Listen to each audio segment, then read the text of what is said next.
Talk radio for the masses. Headline edition, July 8, 1947. The Army Air Forces has announced that a flying disc has been found and is now in the possession of the Army. If the game is rigged, change the game. Game changer. I occasionally think how quickly our differences worldwide would vanish if we were facing an alien threat from outside this world. This is Fade to Black with your host, Jimmy Church, on the Game Changer Radio Network. Oh, man. All right. I forgot. You know what? I'm just gonna do this right now. Just stay with me. Stay with me. Stay with me. All right. Yeah, I left one of my cameras on today. You know, I've got a lot of cameras in here. And they get hot, you know, and so I had turned it off about a half hour ago, and I forgot to turn it back on right before the show. So anyway, how you doing? Fade to Black. We made it. To Monday, January 13th, 2025. I am your host, Jimmy Church. All right. Wow. What a 7 days it has been. Has it been 7 days, 8 days now? Crazy. Okay, so we'll get to all of that. You can help support everything that we do around here by getting yourself a Fade to Black t-shirt. We have 2 shirts. We have 2 ways to get them. The links are below. You can get a Game Changer membership or you know, here's the other thing, or just get a t-shirt. Links are below. Here's the other thing. I don't even know if the settings are right on my camera. So when I turn it on, I will probably have to go. And I can't believe this is all happening to me right now. Hold on for a second. Let's do this. And I will get my reset ability going when it comes down to that. Watch this. See? Yeah. See? You see that? Oh man. So let me see. I'm gonna do this before I bring in Maureen. Let me do something. I just can't do this later. Is it gonna reset? It reset. Oh, there is. There's hope. There's hope, everybody. Okay. All right, here we go. All right. So we're starting off a brand new week here on Fade to Black. And as you can imagine, what all of us, not just me, what all of us have been going through here in Los Angeles County and everything that is going on. Nerves are frazzled, lack of sleep, focused, hyper-focused on being safe and what is going on around you. It is exhausting, and I am part of that, but I am just one of millions and millions of people that are going through this right now. And Maureen said something to me. I'm going to bring in Maureen in a second, but she said something to me about a half hour ago that is exactly how I feel. You know, she said, well, you know, I'm safe. And she said, but you know, what does that mean? And, you know, and it's true. And I've thought about that so much over the last week. Yeah. You know, people are calling and texting and messaging and emailing and wanting to know. And I keep saying I'm safe, but that's nothing. So many, you know, are really, a couple of days ago, I got up in the morning and my heat was on. All right. Okay. Yeah, it's cold outside. And my heat was on. And I thought to myself, it's too hot. I need to turn the heat down. And I stopped and I went, how many people right now can't do that? And I'm concerned. I'm just like, I've got to really change my priorities. And that includes getting up every day and being thankful and just thankful. All right. Okay. So let's escape for a couple of hours tonight. What is going on here? It is good medicine for myself as well to hang out with all of you tonight here on Fade to Black and learn something. All right, so let's do that tonight. Maureen Seaberg is here.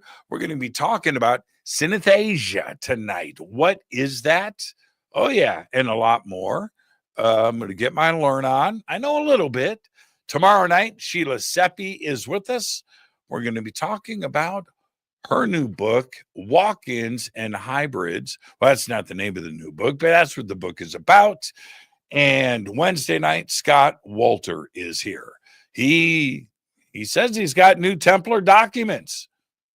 We'll find out. Thursday night, Fritz Zimmerman is here. We had to reschedule Fritz last week because of the fires, and we had to reschedule everything. But Fritz will be with us on Thursday, and we're going to be talking about his new book and the dark side of ancient America. All right. Now,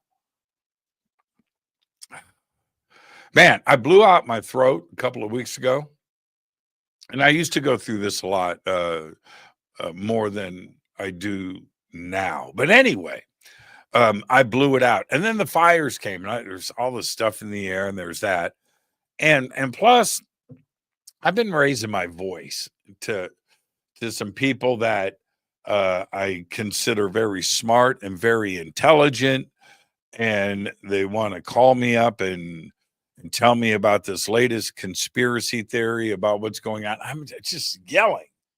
I'm like, why? I just have to, no negativity. No, and I always say that, but right now I've got to really practice what I preach. I've got 5 major events coming up. I have the Conscious Life Expo. I am hosting this event again for the 10th straight year. This is at the Los Angeles Hilton, the LAX Hilton. It is the largest conference in the world. This is February 7th through the 10th, 2025, right here. And I'll tell you right now, this conference has never been needed more than right now. And I am really looking forward to that conference. Right after that is Rise of the Guardians. This is March 29th through 30th, 2025 in Sedona, Arizona. Links below. Then I'm heading to the Midwest for the Contact Modalities Expo. This is May 2nd, 3rd, and 4th in Delavan, Wisconsin at Delavan Lake. All right, the links for that are below. Right after that, Contact in the Desert. That's right. May 29th through June 2nd in Palm Springs, California. Again, the links for that are below. And then right after that, I'm heading down to Peru with Brian Forrester for the Inca Celebration of the Sun. This is June 17th through the 27th, 2025.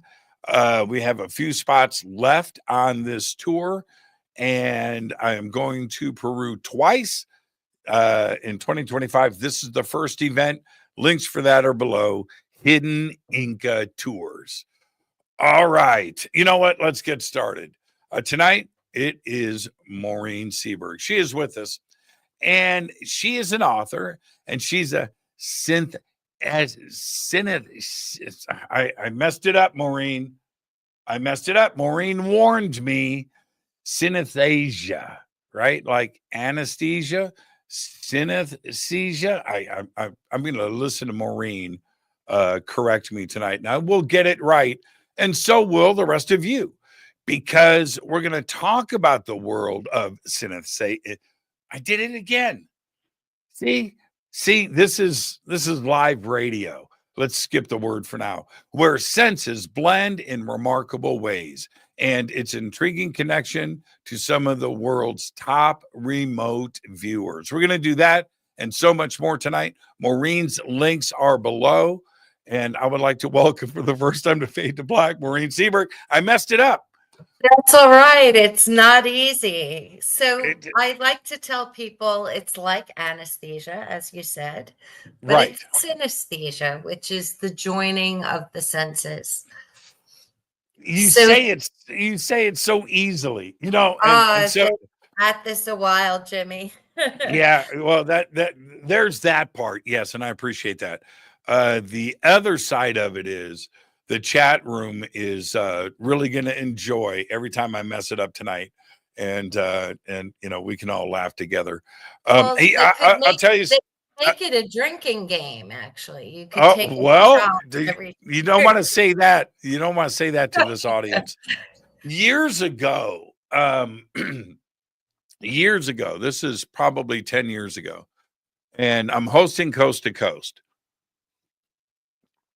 And there was a word, uh, a very important word. I'm not going to say it. It was so embarrassing that I messed up. And I said it wrong for the entire show. I got a text from a friend of mine on my cell phone saying, Jimmy, you say this word like this. What? And I said it, I must have said it 50 times on Coast. Yeah. And here's the thing. Now, I never say that word wrong now. But the other part of it is once you say something wrong live, if you're taping, you fix it and then but when it's live and it's there and it gets in, you can't let go of it. You can't That's take it. it back, and this is the No. gotcha era anyway, right? So Yeah. pretty unforgiving, but Yeah. So it's this is just a really funny. relatively new topic, so we're all learning together, myself included. Now, why can I say anesthesia correctly? I can say that You're all day used to long. it. You're Yeah. just used to it. Yeah. So synesthesia. Synesthesia, yes. Right. What is it? So synesthesia is when you get a sensory stimulus, like listening to music, and you get the normal response. You hear what everyone else hears, but you get a bonus sense on top of it. For a lot of people, that might be like seeing colors, Jimi Hendrix, Purple Haze. For other people, it might be tingles on their skin or a taste in their mouth. So there's a common misperception out there that synesthetes just mix up their senses, and that's not it at all. We have the normal sensory response, but we get a layer on top of it. So there's always a couple of things going on for synesthetes. Does it help with confirmation? Oh yeah, it's a great mnemonic. So Right. there's a terrific story. One of the co-founders of the internet, Sir Robert Kalau at CERN, is a synesthete. And I guess they have a lot of secret passageways under the tunnels or around the tunnels. And it's not even like voice activated or retina activated. You have to memorize a code, or you did back in the day when he told me this story a few years ago. And he forgot the code. He's like in the middle of the tunnel and he's like, oh, I can't remember. He closed his eyes, pictured the related colors to the numbers he has, and worked backwards and opened the door. So synesthetes are very good at remembering phone numbers, spellings, things like that, because many of their letters and numbers have associated colors. So it's just like the memory palace device we learn, where if you have a list of groceries, you kind of picture them along your way home or in your house, like bread on the stairs, milk in the mailbox. Having that one more associated thing helps you remember it. So you'll find synesthetes have very good memories, but they're also very creative people. I mean, Billie Eilish, Billy Joel, Marilyn Monroe, all kinds of super creatives have claimed having this. And probably even more interesting for your audience is the top remote viewers in the land, according to Ed May, the former head of Stargate, are all synesthetes, including remote viewer 001, Joe McMoneagle, the legend. So there's something about synesthetes' minds, which they think these associated senses happen because there's a hyperconnectivity in the brain, also lead to very powerful remote viewing experiences, which, as we know, remote viewing isn't really viewing alone, right? It's remote sensing. If you talk to a remote viewer, they'll say they felt a temperature change, or they heard something, or they smelled something. It's not just what's going on in the mind's eye. So all of these sensory things with synesthesia seem to aid that. That is fascinating. Yeah, it really is. Yeah, it is. It is. And we're going to stay on this. I could have used it over the weekend. I decided, yeah. I decided I'm a cook. Oh, In nice. fact, in fact, I'm a freaking excellent cook. Excellent. If you're good at something, and you can brag about it. You can. Absolutely. Yeah. If you're not good at something, don't brag about it, because you're going to get No. called out, and then next thing you know, you're going to embarrass yourself. But I can cook, and I have enough witnesses that can testify about this. But anyway, I over the weekend, I got this. I don't even know where it came from, but it was like, you know what? I had to do with the fires, and I just wanted, if you know what I mean, I wanted to get out of the house. I wanted to just do something, right? And get my mind off. And I said, I'm going to scratch make a pizza. Oh, Scratch, right? I'm going to make my dough. I'm going to make my marinara.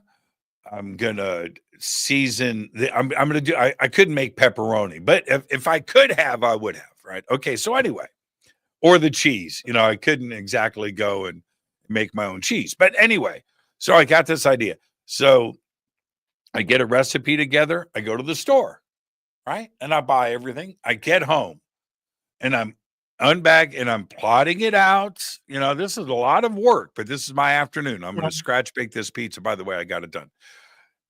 I forgot to buy flour. oh my goodness. Yeah. And I was like, no, I can't even get started. I had to get back in the car, go back to the store and get flour and come back. Had I had an extra sense in overdrive, right? Yeah. I mean, You know what I mean? I could have used it. if you thought flour was purple, it might have helped. Yeah, right. See, that's what I'm saying. The important thing is you got it done, Jimmy. I'm very impressed. I did, and I'm I've telling never you right done now, that. I'm a little pizzaed out right now, and because it's delicious, and I'm gonna eat the rest of it tonight. Anyway, when I got it done, and I was getting ready to put it in the oven, right, and I got my oven toasty, 500 degrees, everything's ready. And I was going to take a picture of it and post it. And I thought to myself, this is the empathy pouring out of me, right? People don't need to see that I'm at home scratch making a pizza right now. Like, what right do I have to do something fun? To do something. Survivor's guilt, right? Even Yeah. here in New York, I feel it too. There but for the grace of God. It's crazy. It's the whole thing.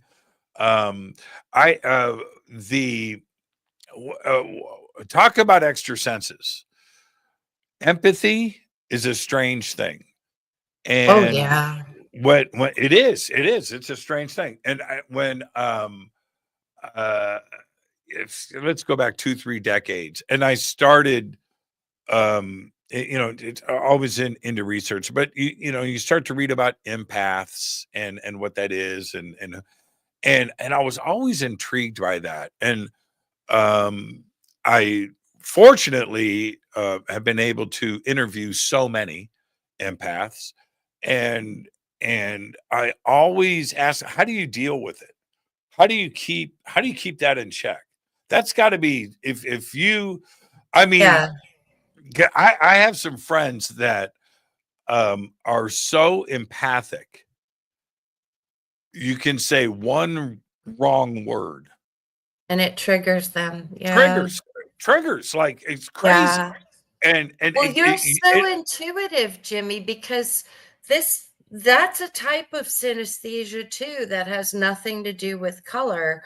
There's a mirror touch synesthesia. So everyone's got these mirror neurons in their brains, right? That make us empathic toward other beings. And synesthetes have it so much at the surface that they can quite literally feel the pain or pleasure of another person. right. So, there's a great physician, Dr. Judith Orloff, who writes books about how empaths can correct She's met, themselves. You've had her on? a couple times. She's great. She's Yeah, I amazing. mean, empaths need a toolkit for sure. For Yeah, for sure. sure. I mean, you could be sitting there. I swear, this sounds like it's made up. So I'm going, yeah, man. And so last week, ice cold glass of milk and warm peanut butter cookies, and I was in bed watching. And I was like, what did I Yeah. say? Right. And it's something as simple as that. And when the trigger happens, it's an enormous amount of energy that you have to put in to this situation to just try to diffuse it, right? And try to bring it back. Somebody that is an empath, this is a serious thing. It's not funny. Yeah, it can be debilitating for a lot of people. Absolutely. A lot of Absolutely. well-meaning people. Well, and which brings me and back. Well, hold on. Which brings me, I'm sorry to interrupt. no, But which brings me back to the situation where so many empaths around the country are seeing what's going on here in Los Angeles on TV. And I can't imagine what they have to do to, or not, or they can't control it, right? Because it's right yeah, there. it's so hard. I identify as an empath, but Jimmy, I read something on Twitter. I wish I could credit the proper account, but it was a woman from LA posting, and she said, unless you are here experiencing this hell and this confusion and this upset, don't say a word. No, you can't. She's so sick of everybody, thoughts and prayers, thoughts and prayers. No offense to prayer, which I truly believe in. But when you say it so often that it has no meaning anymore and people need help, Yeah. And No, I just it. thought she was so spot on. Like, what right do I have to cry 3,000 miles away? It's unthinkable what you're saying. It truly is. And there's talk about these extra senses. One thing that I have experienced firsthand, of course I'm doing it now, but there is something that happens. This has everything to do with the show and our conversation right now. So I want your comment on this. There is something that happens in the moment of catastrophe where you suddenly, it doesn't happen to everybody, but I would say 99% or higher, this happens to everybody. You don't think about yourself in the moment. You don't. And it's a crazy thing that happens in the 94 earthquake. I lost everything. Okay. I never went back to the condo.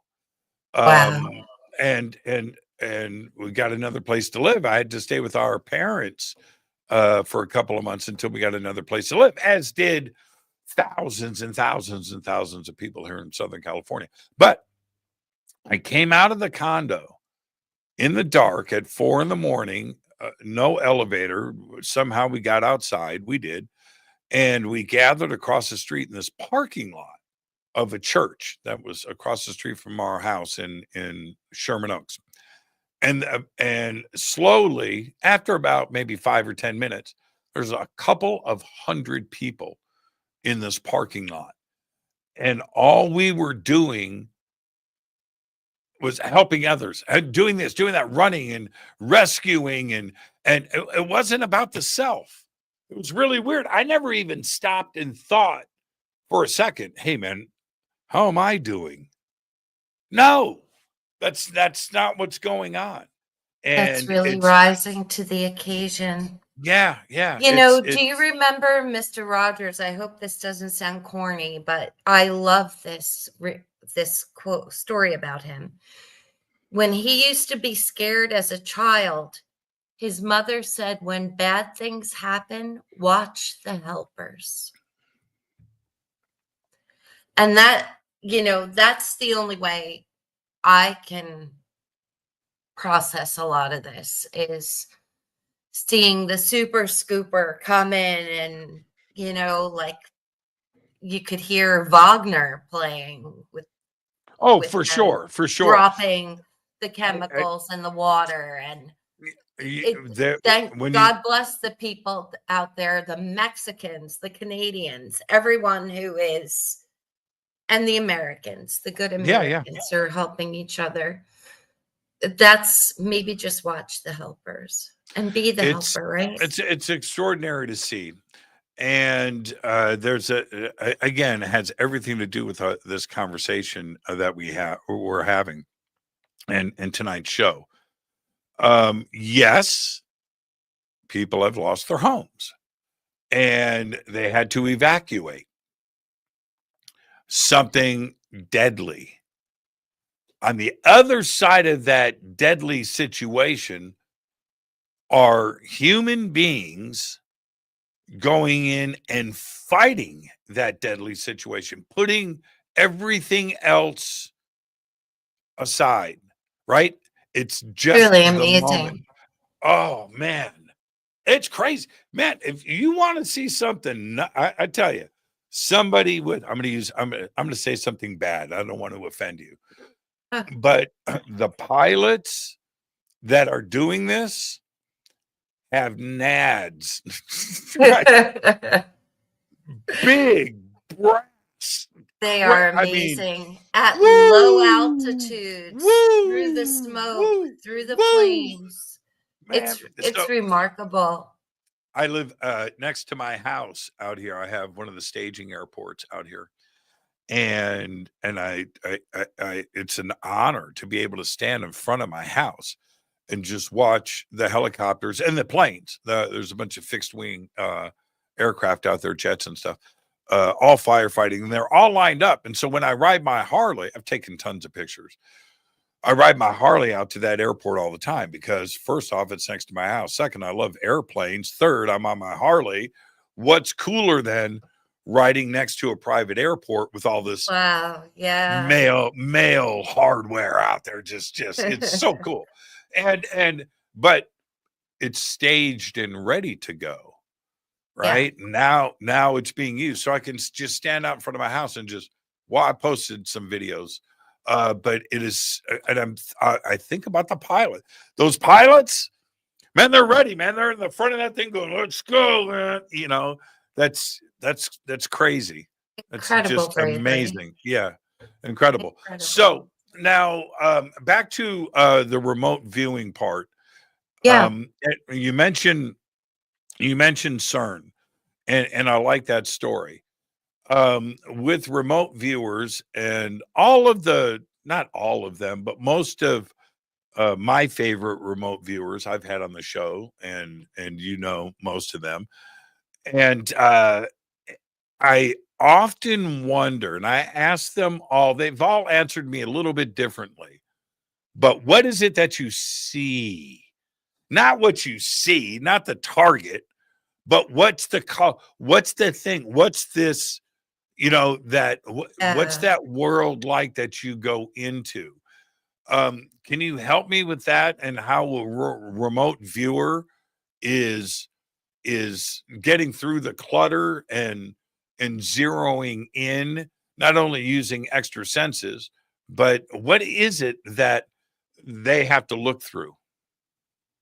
yeah, I like what you said, going into that world, because it is holistic and big and vast. And again, it's not just the mind's eye. The mind's eye is part of it, but a top remote viewer will pay very close attention to all of their senses when they go into that space.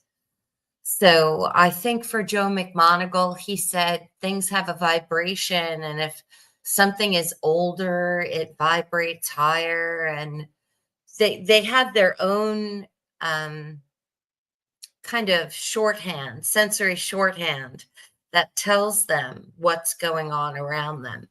But once again, it is not just a visual by any stretch.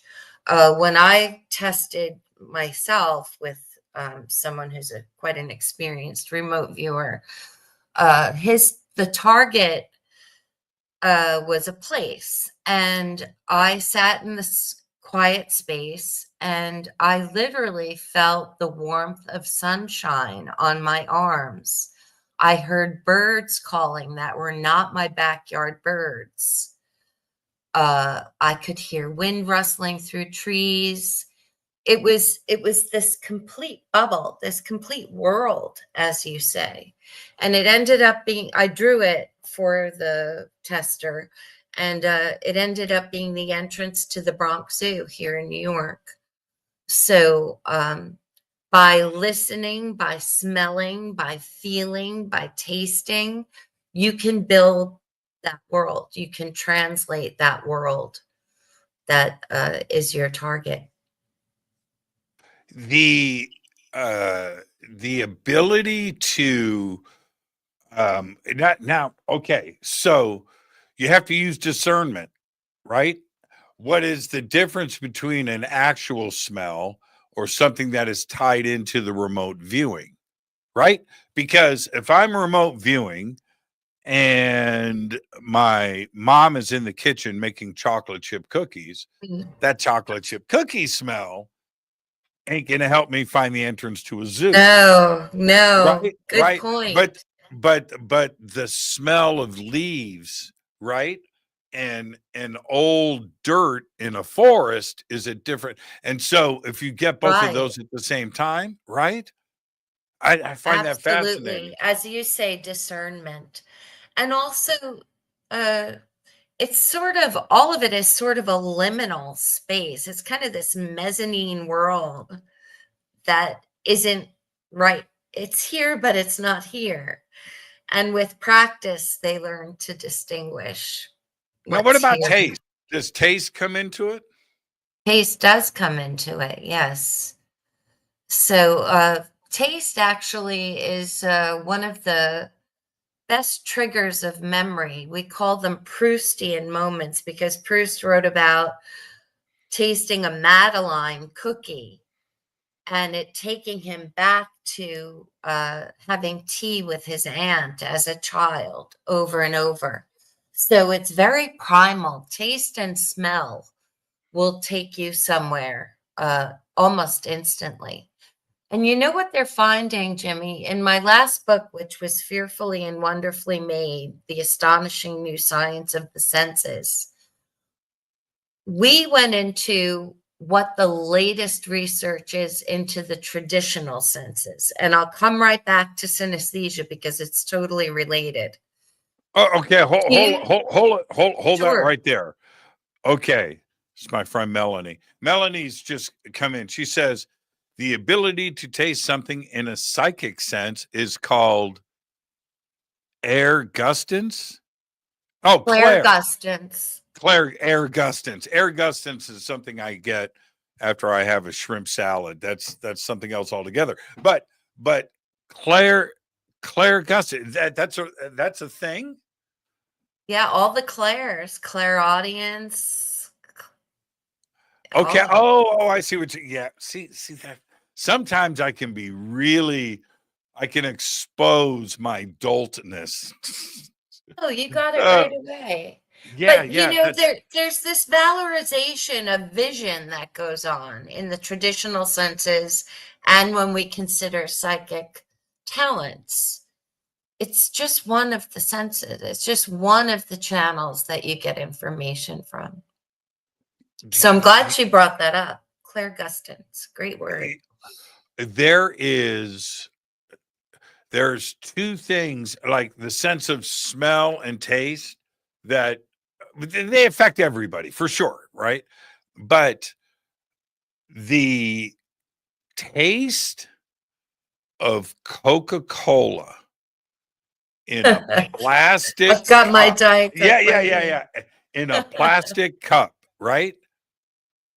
Takes me back to the pizza places I ate at with my parents when I was 5.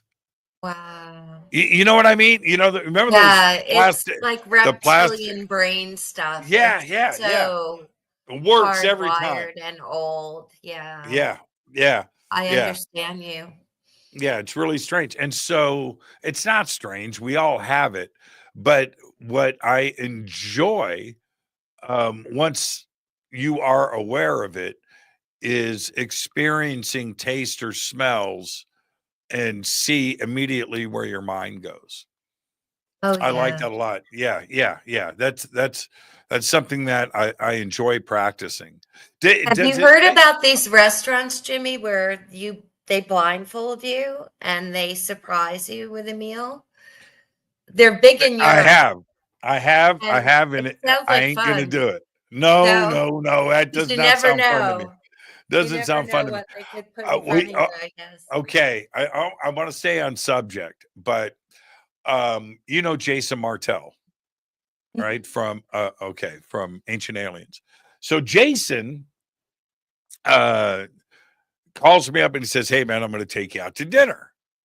And I said, "Okay." And he goes, "I'm going to take you to this restaurant in Beverly Hills, and everything is one bite." Okay? That's Really? all you get. That's all you get. And you don't know what they're bringing you. And it's Oh, wave after wave. That's it. Right? That's that. And it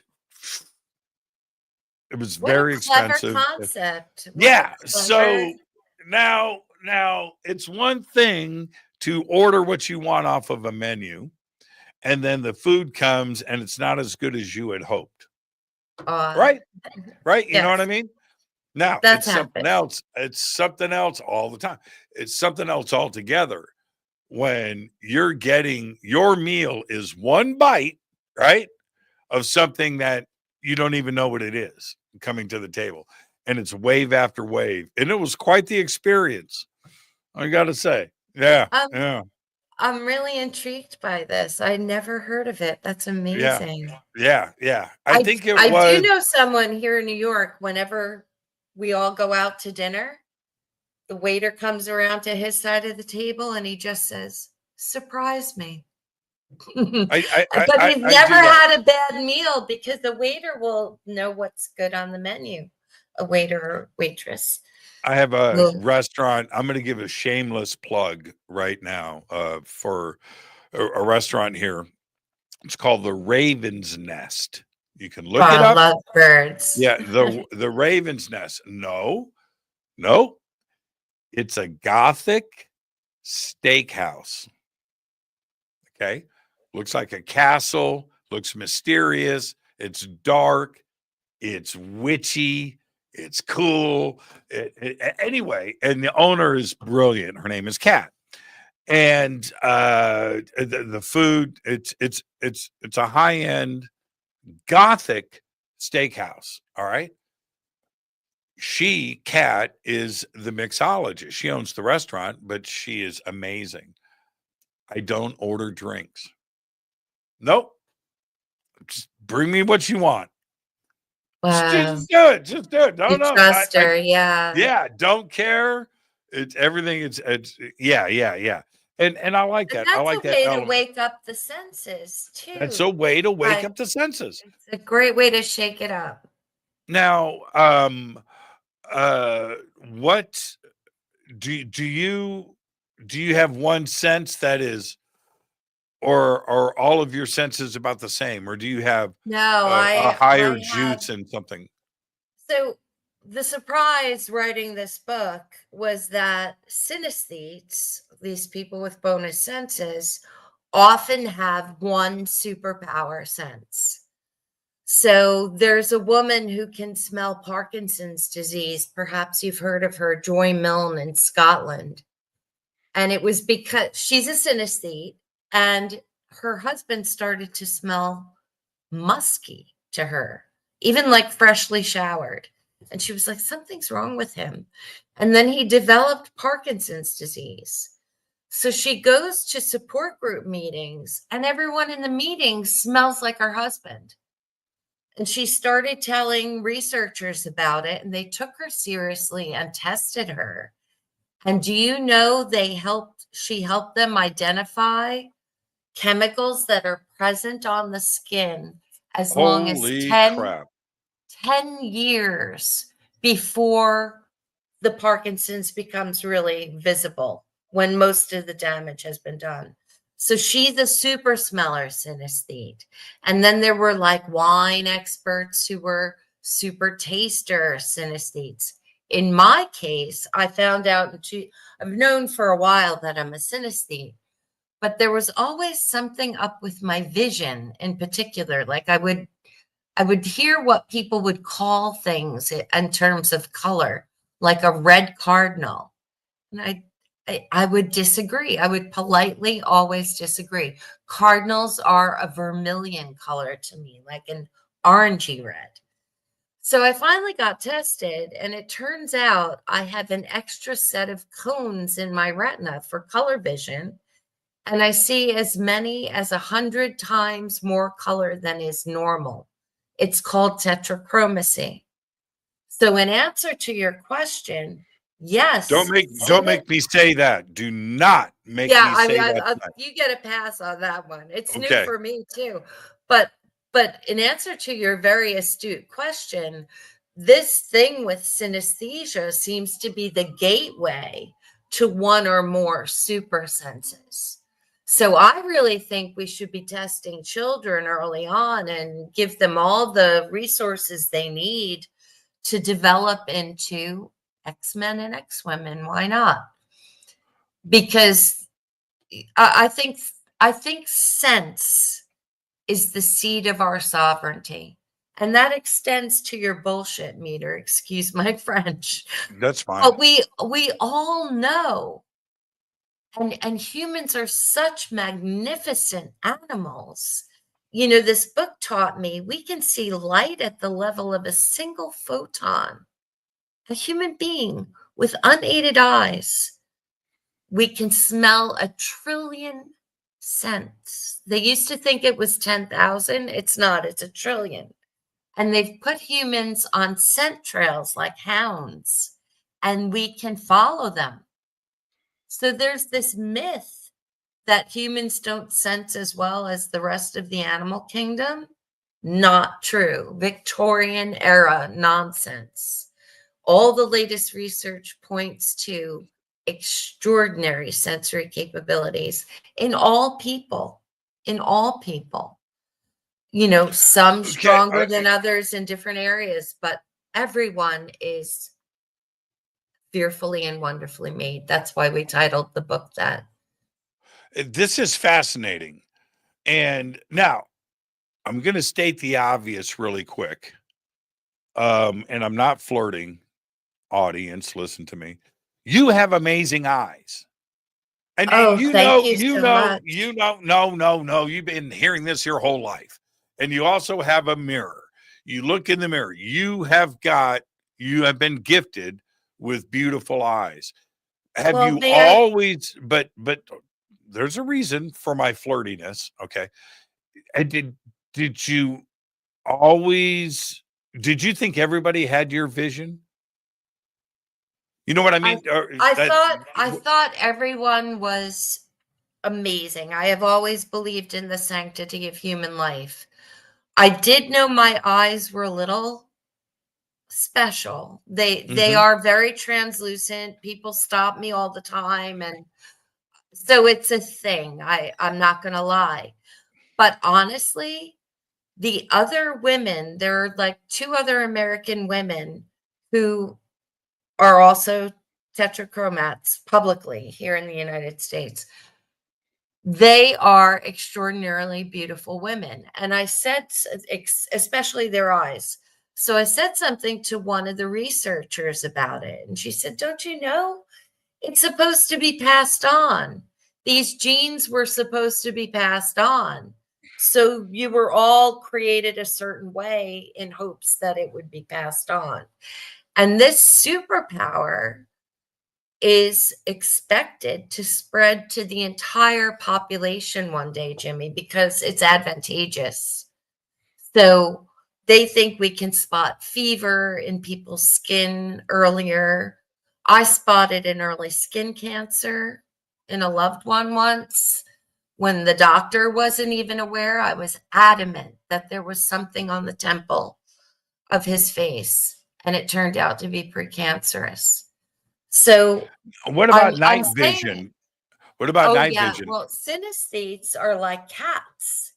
Right. Synesthetes have extraordinary night vision. So, you know, I work with a medical anthropologist named Bill Bichelle. You would love him. Coolest guy, Indiana Jones type guy. He says, we are the technology.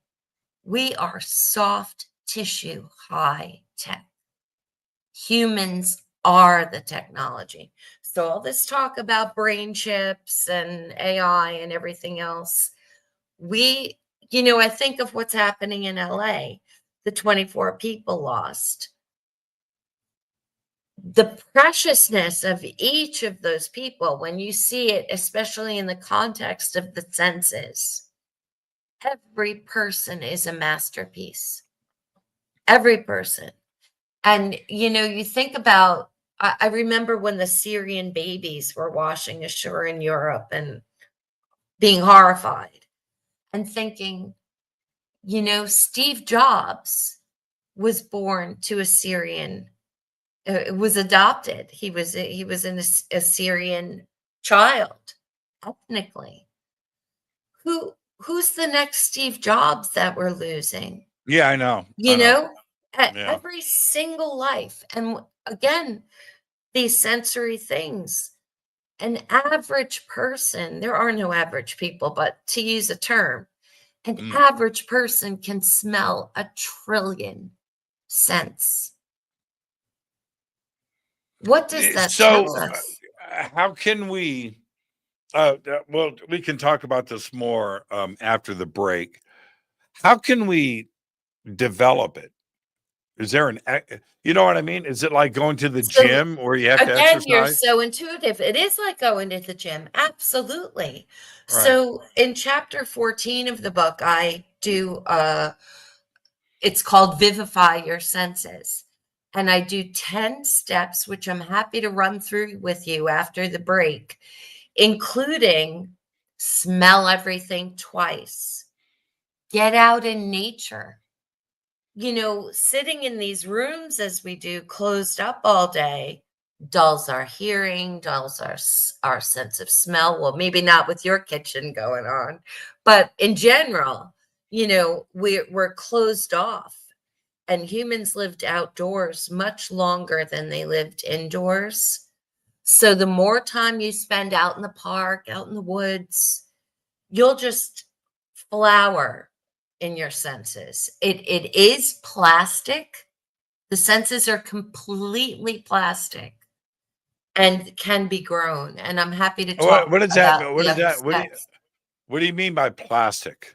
So, okay, there's this great center in Philadelphia called the Monell Center. it's for scents, developing scents, meaning SCENTS, the smells. And this one, they were testing this one chemical that smells like pee. And there, about 50% of humanity can't smell it. So the one scientist who couldn't smell it volunteered to work with the chemical to spare his colleagues who could smell it, right? Okay. The unpleasant task. After 3 months, Jimmy, he was like, get me out of here. This smells terrible. So the exposure to the chemical made a man who couldn't smell it before smell it so bad he did, it was awful. So exposure is everything. Now, okay. Now with I've always been, because you read the amazing facts about dogs, right? And one of them is their sense of smell and how their life, their joy, and their sadness too as well, right? It's all it revolves around their ability to tie emotion to the sense of smell. Yes, like for separation anxiety, I leave T-shirts with my dog. That's so exactly she it. can smell Yes. me, right, in her crate. Right. Yeah, you're so right. So that's there. Like we valorize vision as humans for some reason. We're really into vision and appearances and whatever. But dogs, it's all about the nose. Well, there are scent hounds and sight hounds. My dog happens to be a scent hound. She's a little spaniel. So it's all about perspective.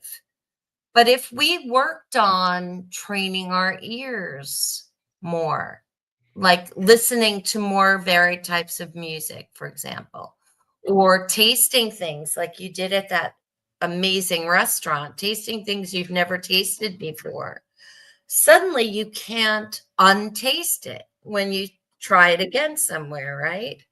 So it really is about exposure and practice. And that's my little puppy Yeah, I tapping love on the that. door. I love that. Oh, I love that. Yeah, that was yeah. you're right about that though. And then when you know the scientific part of some of the senses and how they're tied together. For instance, you plug your nose, things taste differently, right? Right. And or right, if you're not tasting it, then it'll smell different, and vice versa. Everything is tied together. Absolutely. And look, Yeah, during COVID, those two senses were lost together, everybody was. right? Can you? No I one could didn't. smell or taste anything. Right. My daughter came in during COVID. She goes, I can't taste anymore. Oh no, I was like, yeah. oh man, that But sucks. you know All right. what? That anthropologist I mentioned just quickly, he said that's because smell and taste are our radar facility as a body. They detect things early on. And Spoiled food, right? yes, Yeah. yes. So Yeah. that's why it came into play. And the virus is smart enough. I don't know if it's conscious, but it's smart enough to zap the scent and taste because that's our radar facility I wonder as if humans. somebody's scent would make them unattractive to other people, right? Okay, let's ride the subway sometime in New York, Jimmy. Yeah, I know. Yeah. That's too easy. That's Yes, too easy. it would But you know what be. I mean? But the corollary to that is like there's this thing where if women wear the scent of orange, men like them better. Like that seems so random, right? Why orange? But it's a thing. Really? So yeah, so there are scents that are complete turn-offs and turn-ons, I guess. Man, I guess so. I know everybody has done this. You've gone up to a friend of yours and said, wow, man, good job. she's hot. He's hot. and they're like, no, not for me.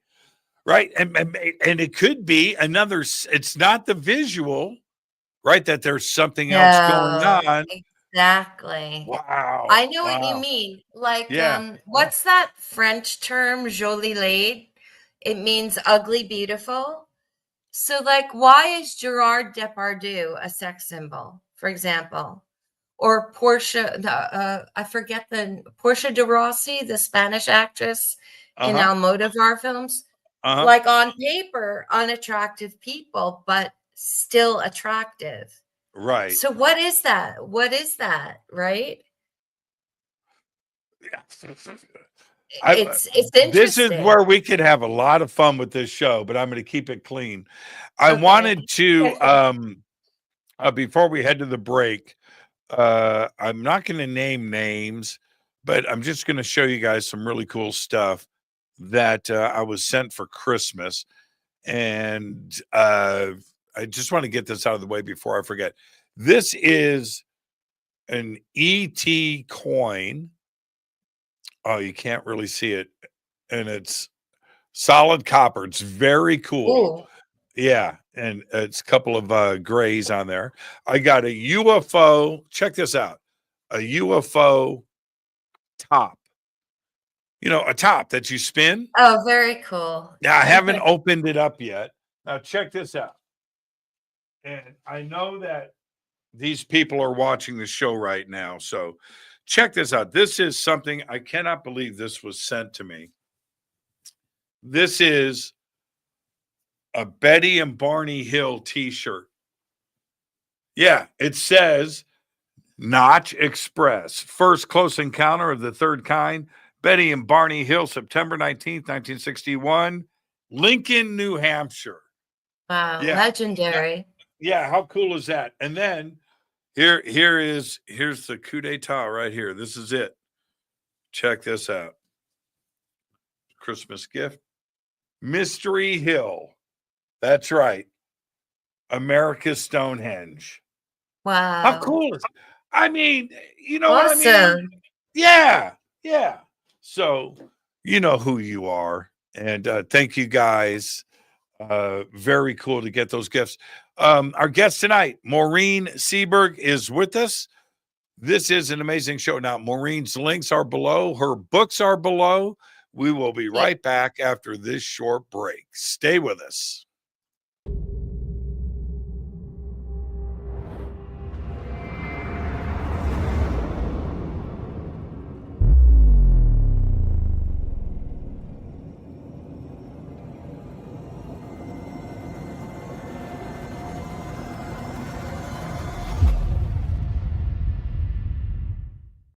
Subscribe to our YouTube channel to get your alerts and access to over 2,000 videos. Click that subscribe button right now.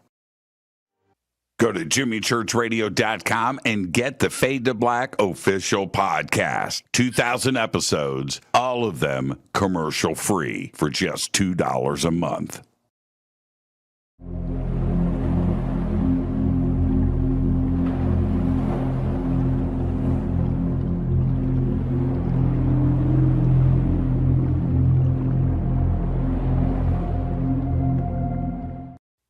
Watch Into the Vortex on Gaia TV. It's Fade to Black for the screen. Simple to do. Go to Gaia.com, search Jimmy Church, or click on the link below.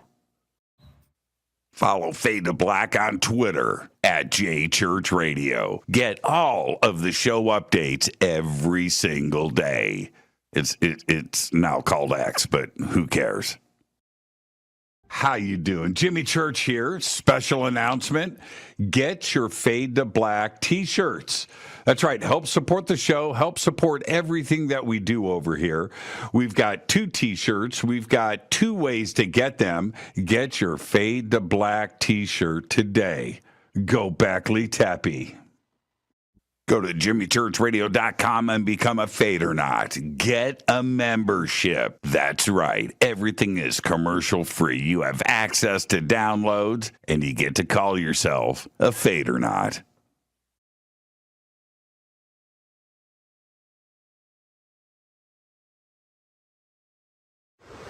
Today we're headed to Bolivia, Tiwanaku, Peru, and of course, Pumapunku. Brian, exciting. Thank you so much for everything, my friend. Always an honor. Right behind us is the sacred river of the Inca that goes past Machu Picchu. So we're going to be driving up to its source at 15,000 feet above sea level and then down to Lake Titicaca. So today we hit 15,000 feet. Yes. Crazy. And you can do it with us. All you have to do is go to hiddenincatours.com. Simple. We've got 2 tours coming up next year, one in June for the summer solstice, right? And then another one right here in November. So hiddenincatours.com. Come and hang out with Brian and I and his amazing team. Right on.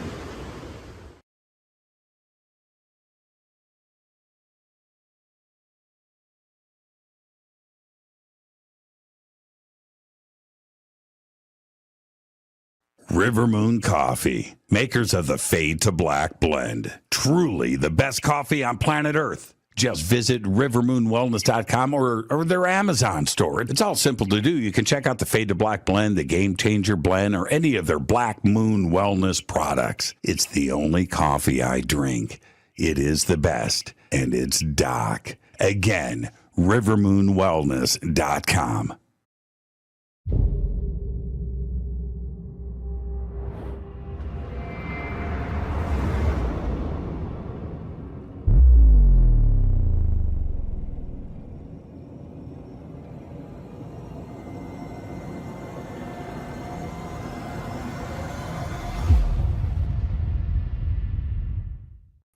All right. Welcome back. Fade to Black. I am your host, Jimmy Church.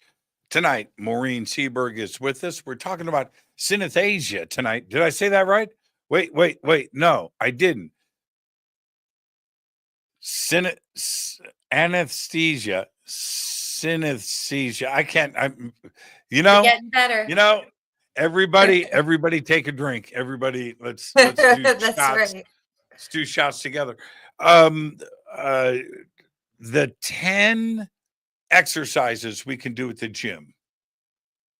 So I have a mnemonic using the word perception.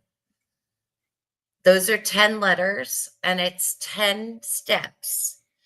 And the first is practice. So that woman I told you about who can smell Parkinson's disease, she's just amazing in Scotland. She says, if you want to remember what something smells like Jimmy's great pizza, smell it twice before you eat it. It sounds simple, right? But it's true. Practice does make perfect with the senses, and you will recall it more. You'll build neurons. You'll recall the rosemary you used or something. The second letter is E, expect. So there's this whole school of thought called mindset. Carol Dweck pioneered it out in Berkeley, I believe. If you expect, you will do better. Like I expect that I will be able to hear a wooden flute in an orchestra and know that it's not a metal flute, it's a wooden flute. I want to detect that. You will have better results. R is respect in my mnemonic, perception. R, if we create safe spaces for ourselves and others around this topic, like nothing should be off the table. I have a friend whose daughter smells, she's a teenager. She smells her food before she eats it. She's really finicky. And I said, no, don't make fun of her. She might be a very successful nose in the perfume or wine industry one day. She's probably more sensitive to it. So if we let others be, and we also give ourselves some credit, like, I think I hear something in the distance. I'm not going to dismiss it. I'm going to investigate. That's about the respect. C is actually chutzpah. to use a Yiddish word we use a lot in New York.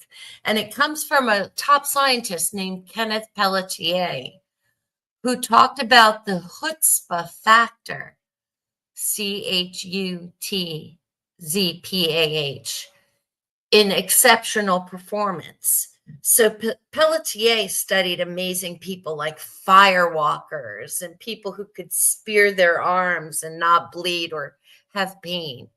The one thing they all had in common was belief in themselves that they could do it. There's not someone who has more calluses on his feet or fewer nerve endings or anything like that. It's chutzpah. It's the guts to do it. Like the super scooper pilots, right? They have chutzpah. Percept. So E again, I'm going to skip around. I want to go to N and then work backwards, because the number one thing that you can do to increase your senses is spend time in nature. And I'll give you an example. They studied hunter-gatherers in Indonesia, people who live off the grid. They have none of the advantages we do in the Western world. They could all see more colors, and they could all identify more scents than we can, all from living off the land. And I put that to the test myself one time. I'm a nature photographer by hobby. I've been published in Nat Geo a few times. And friends told me that there were baby foxes born in a forest where I walk. And they had no landmarks because it's this like really thick with trees section of woods. But they're like in that big, thick section of trees. I'm like, thanks, guys. But when I got there, I closed my eyes and I sniffed. And I'm not known to be a super smeller. That's not my gift. Do you know I smelled wet dog, Jimmy? No, really? I swear to you, I smelled wet dog, and I walked in that direction, and there were these 3 beautiful little fox babies playing outside the den. Isn't that incredible? I'm jealous. You know, but on we can peanut all butter do and it. jealous right now. No, I'm not a super smeller. That's my point in bringing it up. We have more gifts than we think we do. About I'm going to back this up. This is maybe a decade ago, 10 years ago. I go to this ranch, and that day or the day before, a goat was born. Okay. Aw, Baby goat. He's how a boy. cute. He's a boy. And so, and I didn't know, I don't want the story to be long. I didn't know that goats are born good to go. I didn't know that. They're like, they run, they're fully, they're not like human babies, that don't do a thing for 2 years, right? Right. You know what I mean? Baby goats are born. Humans take an awful long time to come online. Baby goats are born. It's goat time. And so anyway, for about a week, I hung out with this baby goat. I don't want to say his name or anything like that, but anyway, I really bonded with. It was a really good time. A year later, 365 days, right? A year later, I go back to that ranch, and I went up to the fence, and I was by myself, and I see the herd of goats is out 100 yards away. I don't know, it's 100 of them or something. And I said something. And out of that herd of goats, I was with a friend. Out of that herd of goats, and I was looking at the herd, I see this head pop up. Wurt, wurt, wurt, wurt, looked right at me and bolted and ran out and came straight up to me. Excuse me. Yeah. And didn't leave me for another week. But A wow. year later. A year later. I have video of this. Yeah. I believe you. Yeah. It was crazy. I saw the head pop. I mean, everybody's eating grass, right? All the heads are down. His head went burp like a periscope. Burp, burp, burp, burp, burp, and just bolted. And I was talking. I'm 100 yards. It was crazy. But that's the sense of, that's the sense. That's hearing and being able to, and remembering, hear it twice, taste it twice, smell it twice. Yeah, I like that. Absolutely. And another big part of it, I'm so sorry, I'm having trouble opening the file with the list of them, but another really important part, the O of perception, I say Om, meditate. Meditators for thousands of years reported experience with little bits of light, like photons in their darkened environments, or feeling something on their skin when they're meditating, or a smell or a sound. So it just hones the mind. It's an incredible gift that you give yourself. So these are some of the 10 steps. I promise you, especially the nature step. Take a walk in the woods. You'll know that a deer just walked by.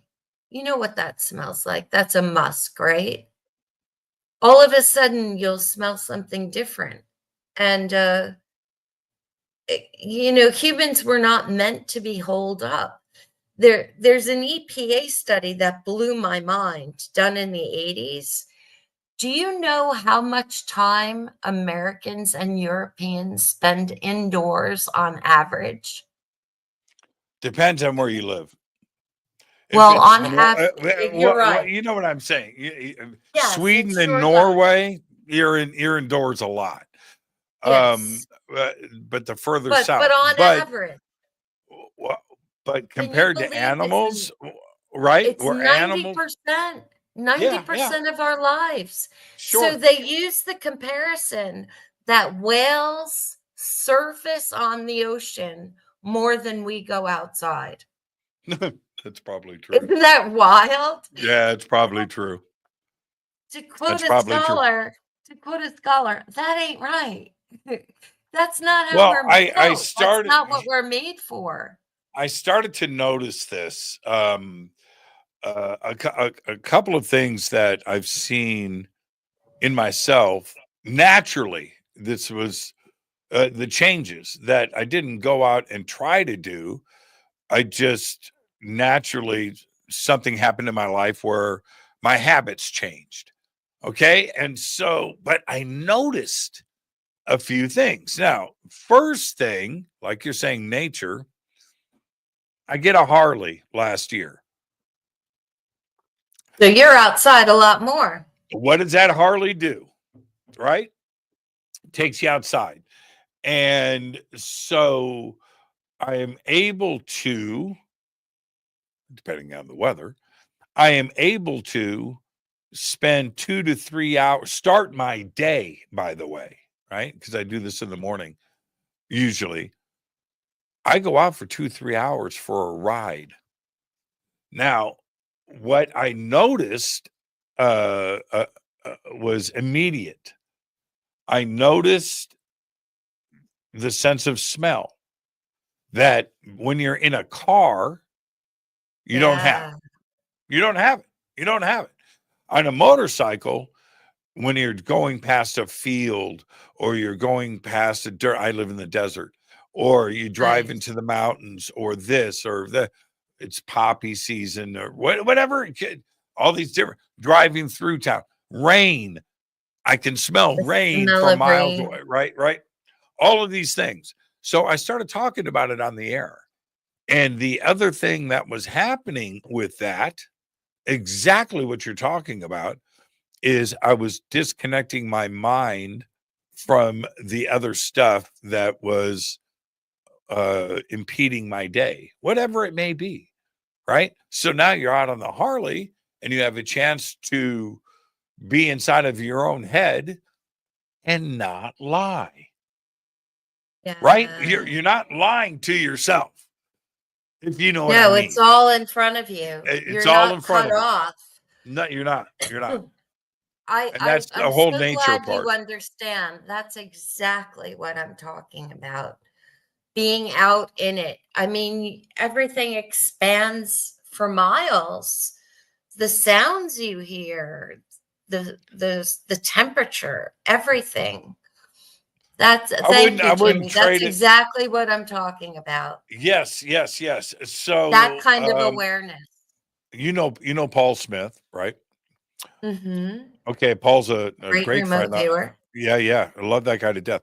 And so I don't know, 6 months ago or something, we were deep in this conversation, private conversation, talking about this and that how I've noticed the changes in myself that I didn't know that I was depriving myself of these things.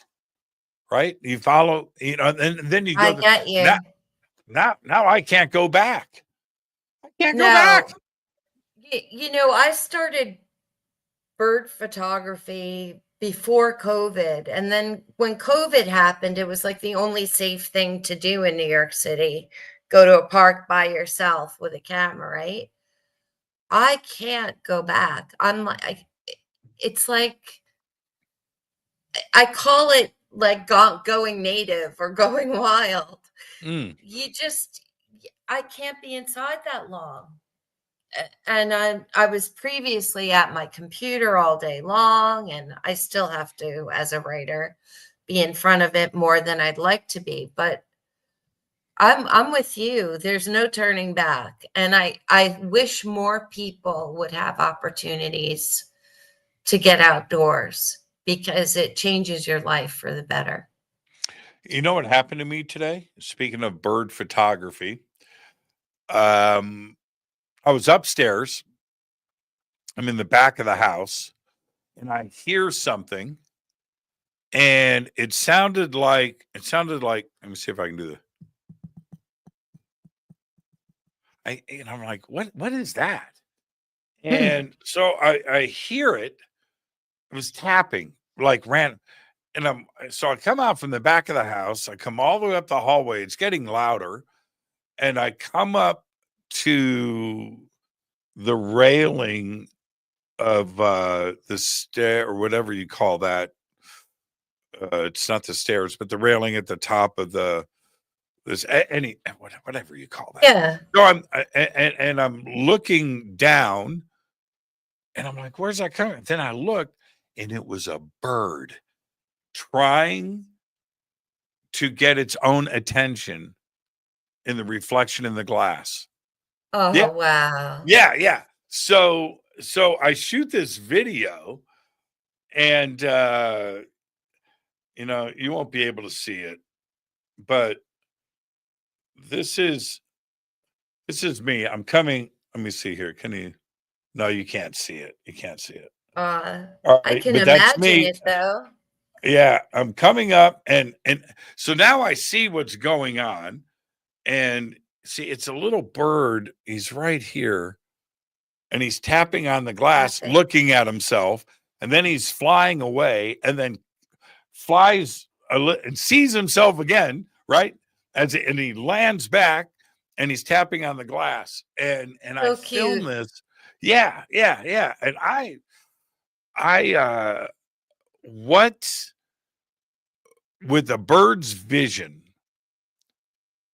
how detailed is it that they see another bird? Right? That's so interesting. Right? They are tetrachromats like me. Right. They have a fourth cone class for color perception, and it's all about the plumage, right? So the plumage is much more colorful to them than to people without 4 cones.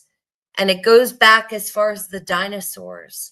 Dinosaurs had a 4th cone class for color perception too, and they had feathers too before they could fly. So, birds, you can't get me started on this topic, but we say bird brained, right? Which is wrong, because for their little bodies, their brain size is actually very large for the being that they are. And they're incredibly intelligent. Watching I don't know what kind of bird it was, white, gray, not quite a dove, a little smaller, but bigger than something small. Hard to Maybe a explain. mockingbird. They're very, very Yeah. bright. Well, I'm out here in the desert, so it's some kind of desert bird. Yeah. But it couldn't escape itself. It couldn't. It tried. It tried flying away, and I watched it do these U-turns. And then it came back. Right onto itself. And I wasn't afraid of it breaking the glass, but it was definitely trying to get the other bird's attention. The self-aware part isn't computing with them, right? Yeah. They don't They know don't that it's They don't encounter their reflection that often, maybe in water or something, but no, they wouldn't. Yeah, Yeah. absolutely. What a great Fascinating. story. Now I want to see if there's a connection here. This show is about everything that interests me. That's what the show's about. It's not about anything specific. If I'm interested in a subject, I'm here to learn. But it's a UFO centric show. And I think that everything is connected, and certainly with remote viewing. Is there a connection with your superpowers and these other senses and what is going on today in ET and contact? Well, yes. And I am an experiencer. But what I want to mention Really? first. No, I didn't know that. Okay. Yeah, All since right. the age of 9. But what I think everyone can relate to is that beautiful finale in Close Encounters of the Third Kind, where they use the lighted color board to communicate. So there's color and sound. I have always wanted to ask Mr. Spielberg, who not only directed but wrote that film, if he's a synesthete, because that is completely synesthesia. The idea that a musical note would have a color and be encoded like that. And isn't it interesting that they used it when they couldn't use words? They were trying to bridge the gap, right? So I do think there's more than metaphor in that final scene. And an informal survey of synesthetes, because I've been very active in the synesthesia community. I wrote a column about synesthesia for 10 years at Psychology Today and met hundreds of people. But informally, many or most of them are experiencers. So remember the study that came out, I think Kit Green did it, on the caudate putamen and how the minds of experiencers are different. I think the hyperconnectivity that synesthetes have might lend itself to being experiencers. That'd be a good question for Jacques Vallée. It would be. I'd love, please ask him. He was the consultant. I do. Yeah, he was a consultant with true. Close And Encounters. had the cameo, right? Yeah. I really think I think it's more than just the beauty of that scene. I think there's deep meaning. Yeah, for Very sure. deep meaning in it. I've thought about that so much. That I mean, there was the on the surface part of it that's easy to get to, which is, what does Steven know? Does he know the secrets? Is he trying to, put this in a film for all of us to see? And is there a hidden Wait, did message you here? ever hear my Steven Spielberg story that I told Well, Laura and Cameron? let's When you're circle. done, Okay. Well, you but won't believe it. my point is that music, the notes and the colors, I think would definitely be. So many want to say that math or science or hydrogen, or whatever is going to be how communication starts with ET. I'm not. I'm not. I'm not. It's possible, but I would say that color and music, right? You I start think so there. too. Fire up your Yeah. guitar, Jimmy. Yeah. Yeah, I think Absolutely. so too. It is a Yeah. universal sentiment. So, Okay. What's your Steven Spielberg thing? okay, so years ago, I was working for Newhouse Newspapers, and I was told to find a famous mom on Mother's Day and ask her how she raised such a successful child. I could pick anyone I wanted. So I said, I'm going to find Steven Spielberg's mother. And as you know, probably because you're a Los Angeleno, he set her up with a restaurant for many years called the Milky Way. Well, they So, had two. They had another one. They had an oh, underwater one with a submarine, no as well too. way. Yeah. Well, Okay, I don't want to get sideways. I didn't know about the cool underwater one, but I called the Milky Way, and much to my astonishment, she came to the phone and talked to Yeah, me. she's always there. Yeah. She's so nice. She was, Yeah. may she rest in peace. Such a nice lady. Mhm. So I said, I told her who I was, and I said, how'd you raise such an incredible son? And she said, I believed in him, and I believed him no matter what he said. I said, anything? And she said, anything. I said, for example, she goes, you know that scene in E.T. where Drew Barrymore opens the closet and E.T. is hiding amid the stuffed animals? And I said, yes. And she said, that happened to Stephen when he was a little boy, and I believed him. Boom. So no matter what he says publicly, that's what his mama told me. With all due respect, Mr. Spielberg. Yeah. I But believe his mom. honestly, I believe his mom. She was such a sweetheart. She had no reason to lie. Boom. I can't get into the how or why, but I've met him a couple of times, and I've met his mom a couple of times as well. And very cool guy. I But believe the it. restaurant, I have such respect. That's why I wanted to talk to his mom. So the restaurant in Beverly Hills, or like Century City, like in that area, like right there, man, like on Wilshire Boulevard or something. Century City was called Dive, and it was great name. it was a giant submarine. It was cool. I mean, Wow. it was top notch, and his mom ran that too as well. As Wow. well as Milky Way. Yeah, she was always there. Dive was a great restaurant. Should have never closed. I don't even know when it closed. Last time I was there, early 90s, maybe. Wow. But wow. so she was a fixture at both of those restaurants.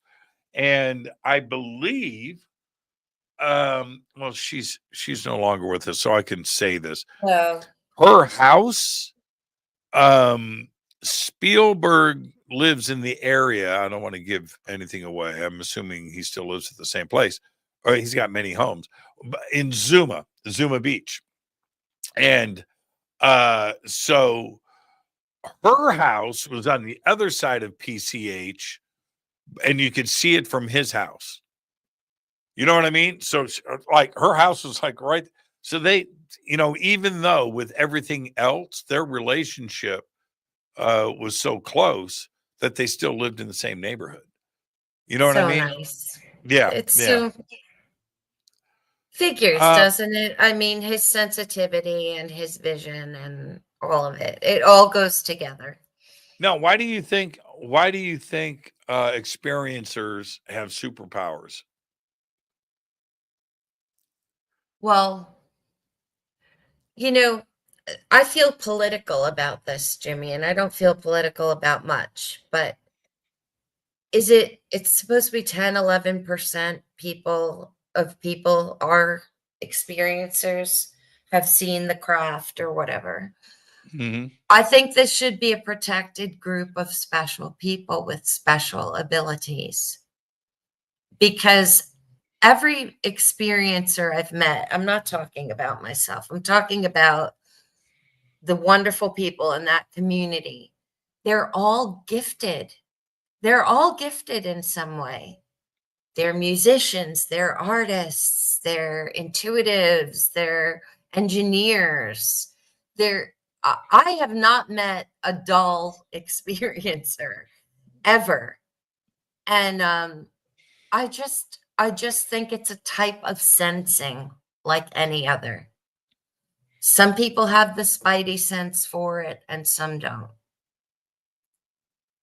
Now, And I'm sorry, but in terms of disclosure, it extends to that, because I'm a little disenchanted by the brofest. I love men, but come on, guys. It's all men, it's all military. Got to tell you in the skiff. Can't tell you here in Congress, right? I will perk up. No, seriously. I mean, no, you're I'm right. calling a spade, You're with all right. due respect for their service. But come on. You're right.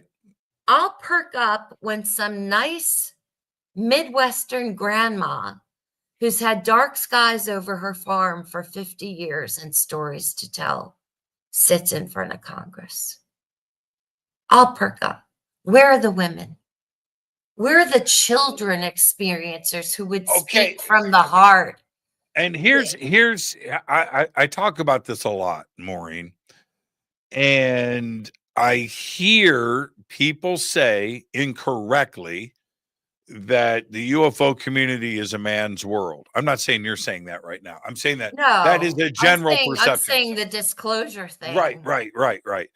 And this is what no, I'm agreeing with you. And I have said, I can't tell you how many times I have been out to dinner with a table full of 20 or 30 people, and 25 of them are women, experiencers, gifted, and all of these things. And I don't know what the ratio is when I go to a conference, but it's not 50-50. There's more women at these conferences, and I think it's for a lot of reasons. One, women are smarter. That's the first thing. They're emotional. They have an emotional connection to the subject. They have a personal connection to the subject, and they are pursuing it, where men are connected to the mechanical side of it, right? Yes, and also to say something positive about men, society doesn't give them permission to talk about their personal experiences. Which is my point. That's right? exactly my point. Yeah. It's harder for them, which isn't fair to men either. So, yeah, it's interesting. Like women are more free to emote, I guess, and discuss personal things. And that's got to change too. Men will how do I offend half of my audience? Well, I'll show you how you do it right now. All right.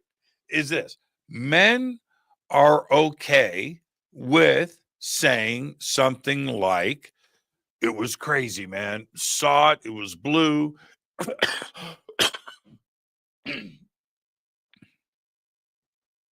I'm having the same trouble. I hope you have something to drink. Yeah. It's dry inside. Well, no, I have fires going on. Oh, yes, I've got yes. chemicals in the air. You've Anyway, got, yeah.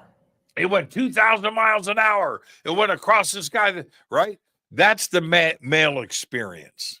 Okay. The female experience is a different one. It's a conscious connection. It's there's something more personal, and if a man has the same experience as the female experience, they're not going to express it. They're going to talk about the mechanical side of it. They're not going to talk about that's it. interesting. You can't. Yeah, you And can't. we need both. We need both to get to the bottom of this, don't we? We need to understand both angles. Yeah, Yeah, I mean, there isn't. You can't. Men have been raised, and I can say this because I'm a man. All right, so again, how to offend half of my audience, but the men out there know exactly what I'm saying. You can't be a man and sit around and go, man, so I was so emotionally touched by this, and I felt this, and I need to, no. That's not the conversation you're gonna have at a dinner table. In general, I think you're right. Yeah, and I think that's unfair because men should be able to say what's on their mind,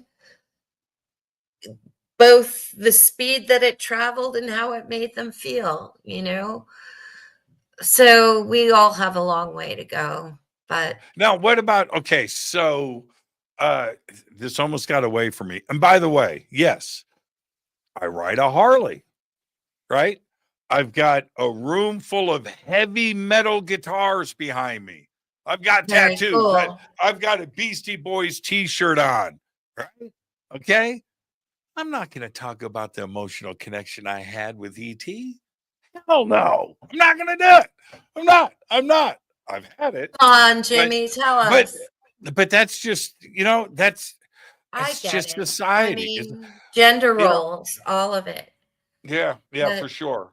Now, okay, so we talked about so the five senses, right? We have hearing, taste, smell,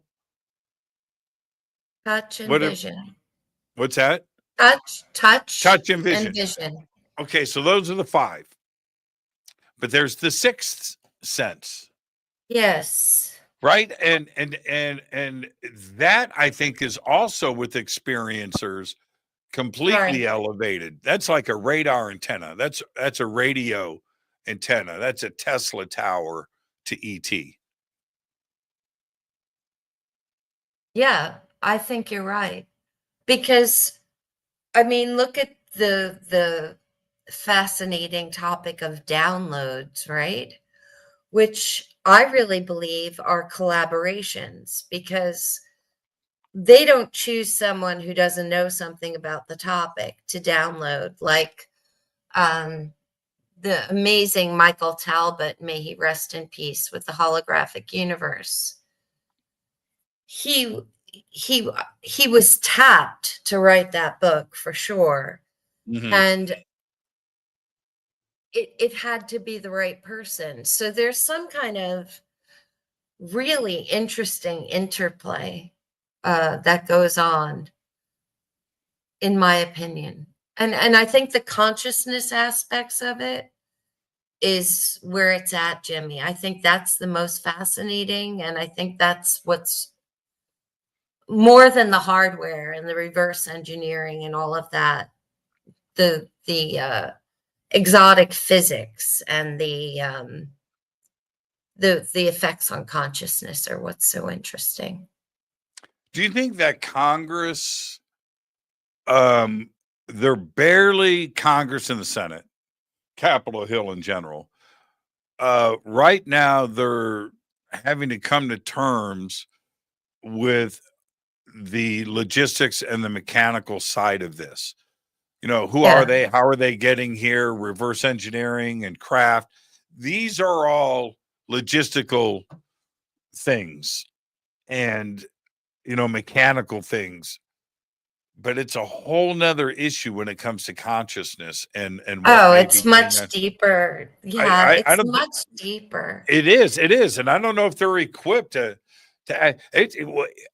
I get it, Maureen, to be able as an elected official to step up to a microphone and ask questions about flying saucers.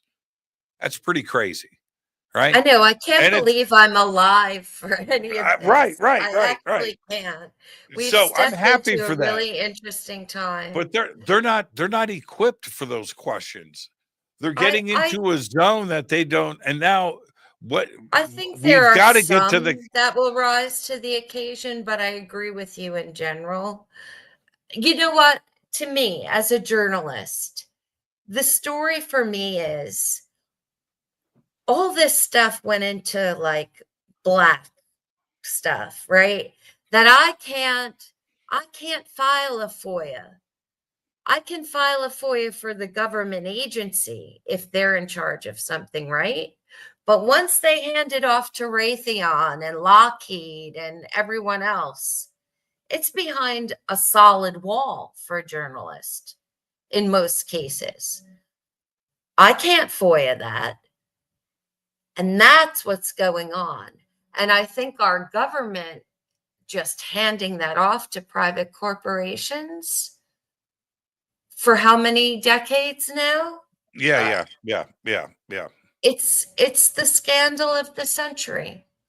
It And really is. so and then you throw the extra caveat on top of that, which is now the next wave of questions inevitably is going to get to, can you imagine Tim Burchett looking at someone going, okay, so how does the communication happen consciously to these craft when you call them in?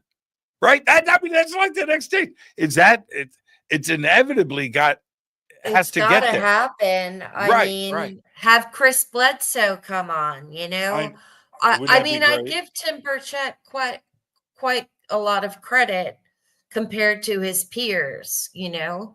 Maybe someone like him will be able to get to the bottom of it. Do you think that they understand?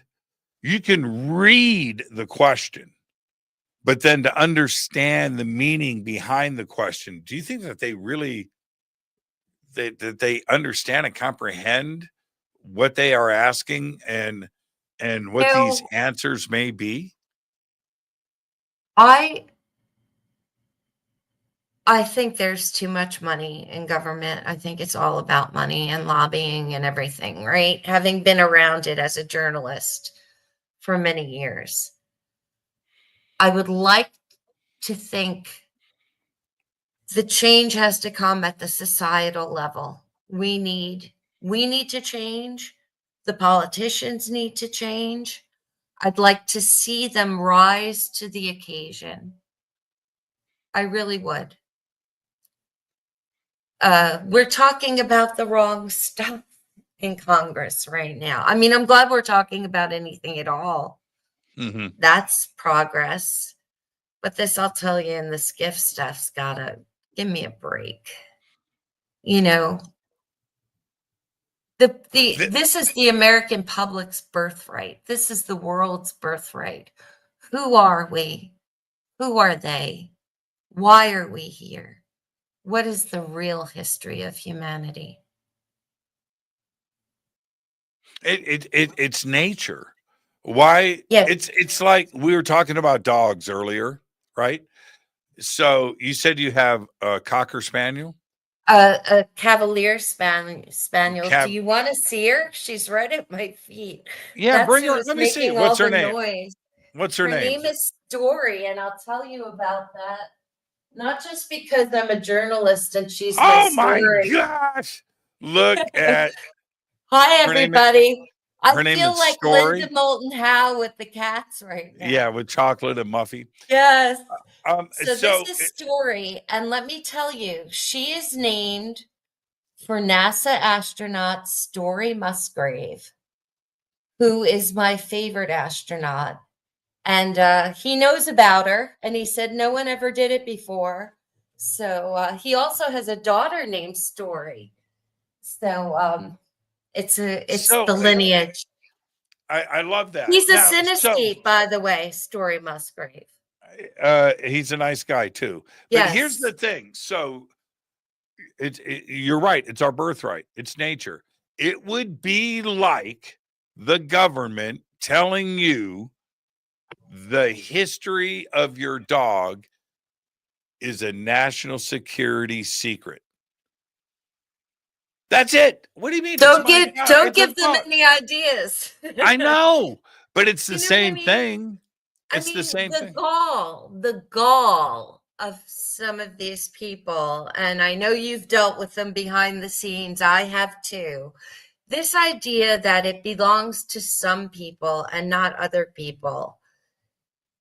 There's going to be a reckoning. I'm a firm believer that there's a ledger somewhere. And in the afterlife, we all have to answer. I'm not a perfect person. I will have to answer too. But what this is, the keeping down of the American people and people around the world is a sin. And it's one of the 7 deadly sins. It's hubris, it's pride, and it's so distasteful and so awful. And they're all going to have a reckoning, what in this lifetime or the next. I just think it's disgusting. Can you? Okay, so with your superpower of sight, can you see the afterlife? Can you see into another dimension? Well, what's interesting is I am what I call a Lubu. I was raised Lutheran, but I've studied a lot of Tibetan Buddhism. And when I Lubu? meditate, Did you say a Lubu? Lubu, yeah. What There wasn't are that a band Lubus in the too, but I'm a 70s? Lubu. Yeah, it's Wasn't that a band in the 70s? it should be. Yeah. Well, sometimes in meditation or in dreams, I go to a place that is far more high definition and far more vividly colored than this. And they say Moses could see the colors of heaven. They're called supernal colors.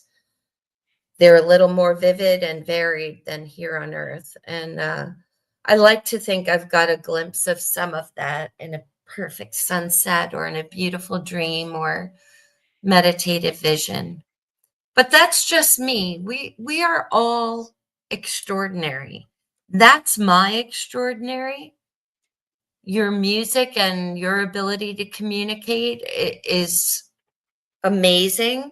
I just think everyone, I believe in the sanctity of human life, and I believe everyone is very special, not just me.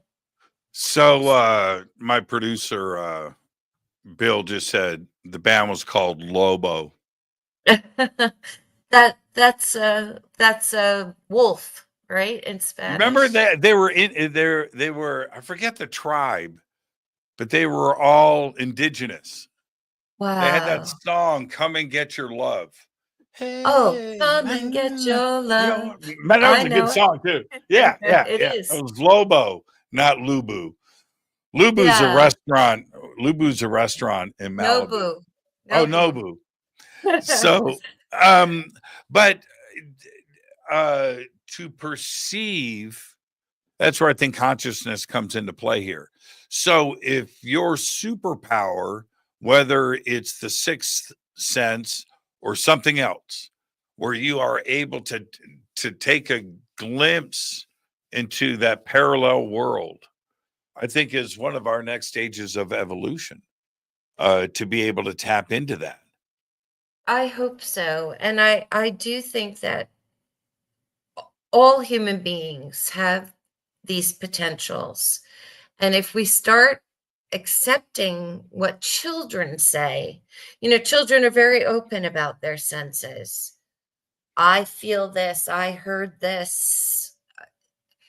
If we start accepting what they say and opening them up more, I think we'll get there. Do you think, okay, you know how you know we've gotten there? You're out on a first date and you look across the table and you go, okay, so what's your superpower? You know, yeah, I mean, right? And to be able to talk about this out in the open. Everybody's got one. Would you do that? How let's dating advice with Maureen tonight on Oh my Fade to Black. goodness, I'd be the worst person. You know, I wouldn't be good at that. But I would think be about this all the sensitive. time. And I How think do if you people are more sensitive, they will do better in their how romantic lives. right? How do we start? How do we have that conversation? It's one thing if I'm out with people from our community, they all know who I am, right? They know what I'm about. I can say whatever I want. I'm not going to shock anybody. But if I'm around somebody that I've met for the first time, I can't go into that zone. I don't go into that zone. But I've heard of relationships that like start with a date that goes on for 12 hours because they just can't stop talking to each other. It's rare, but I've heard it exists. So maybe people will be able to be more open and talk about more going forward. That would be wonderful. Maureen, we both just got corrected. It wasn't Lobo. The band was called Redbone. And that's right. That's right. Okay. So who was Lobo? Maybe you're thinking of Los Lobos. That's a band. Man, this is like, see, this is Mandela effect right here. This Oh Mandela my effect. goodness. Right? Okay, can I tell you a quick Mandela effect? Yes. I was at a wonderful, you're a foodie. I was at a wonderful Indian restaurant called Taste of India in New York last week, picking up food. For some reason, the lovely waiter and I got into a deep convo. He's a young man from Agra, which is the town where the Taj Mahal is, if you can just imagine how beautiful. And he said, "Do you know about Mandela effects?" And I said, "Yes." And I assume your audience knows more than I do. He said, "We have them in India too." And I said, "Get out." He said, "No, it's happening there too." So he gave me an example. The god Shiva was bored and asked Maya to please create something new so he could be entertained. And she shattered him into millions of pieces and put a piece of him into every human being so that he could experience myriad realities. That was her way to break his boredom, right? He said he grew up with that as scripture, as holy sacred text. Now, everyone thinks, oh, that's just a legend.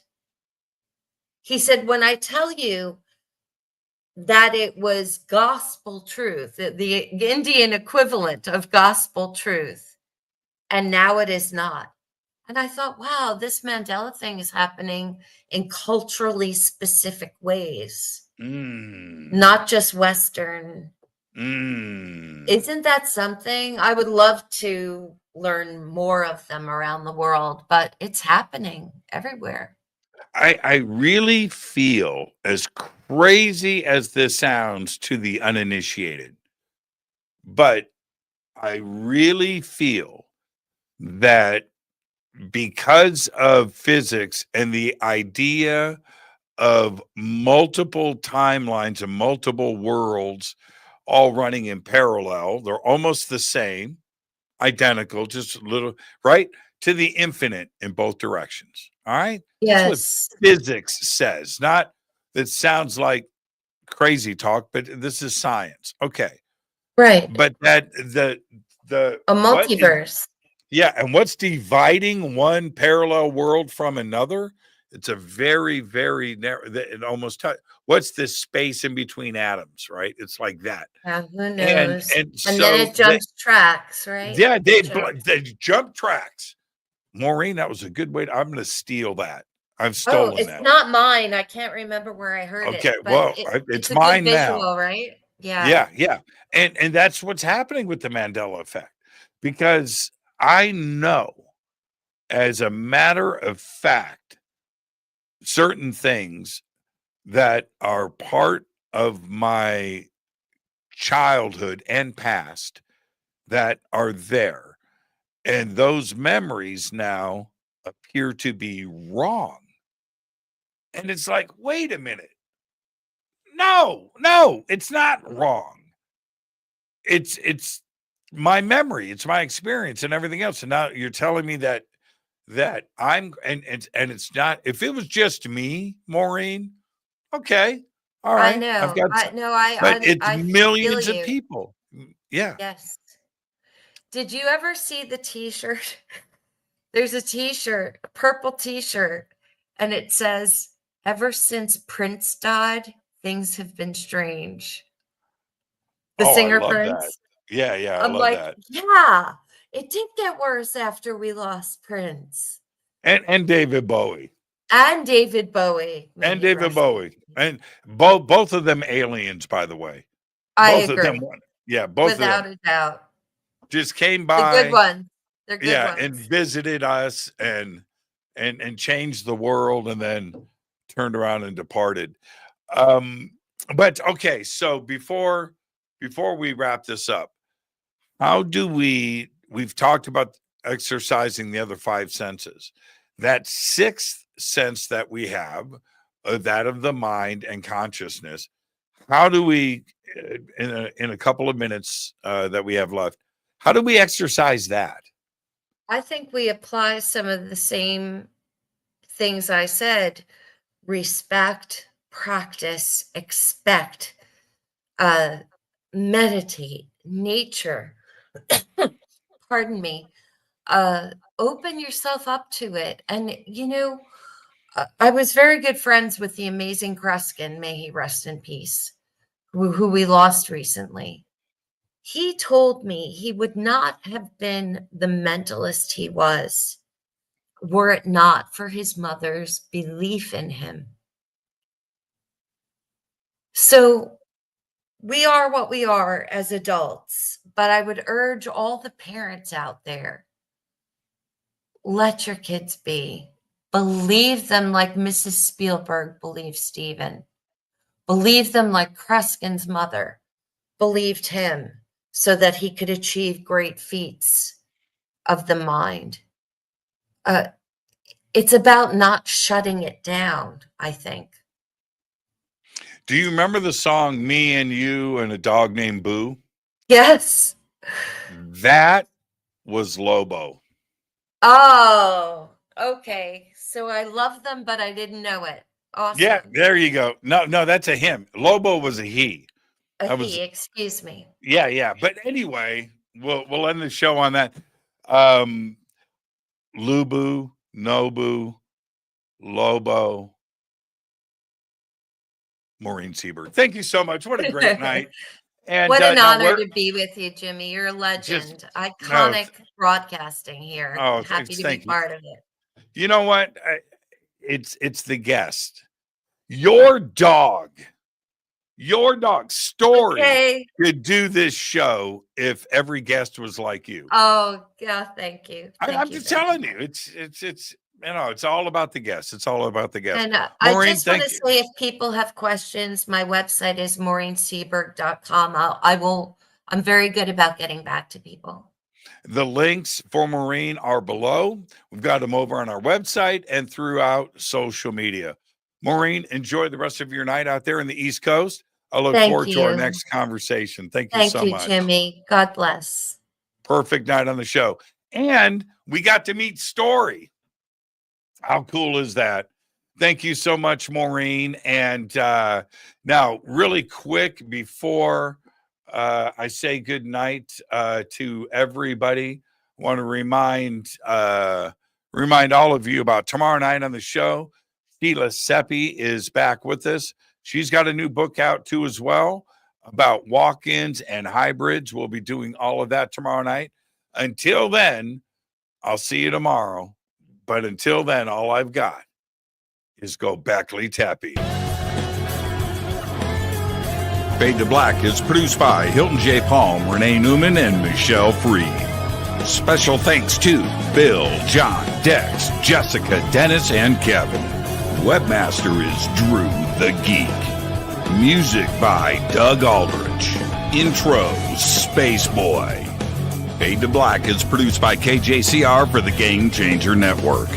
This broadcast is owned and copyrighted 2024 by Fade to Black and the Game Changer Network, Inc. It cannot be rebroadcast, downloaded, copied, or used anywhere in the known universe without written permission from Fade to Black or the Game Changer Network. I'm your host, Jimmy Church. Go Beckley Tappy.